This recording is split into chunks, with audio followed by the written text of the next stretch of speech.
My name is Drew Vandegrift, and this is Ask a Naturalist. We have 3 questions stemming from this video. That video was shot here at Riverside Park at the man-made pond, and we can see evidence of what happened here. These are strings of eggs. And our first question is, what laid these eggs and what was in that video? Those were American toads. The second question, where did they come from?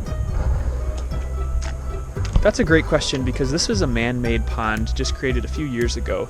So how the first toad found this pond is anybody's guess. But after that toad found the pond, it will have began calling and attracting all of the male and female American toads in the area. And that's what we saw in the video, was an American toad breeding session. The last question, when will we see tadpoles?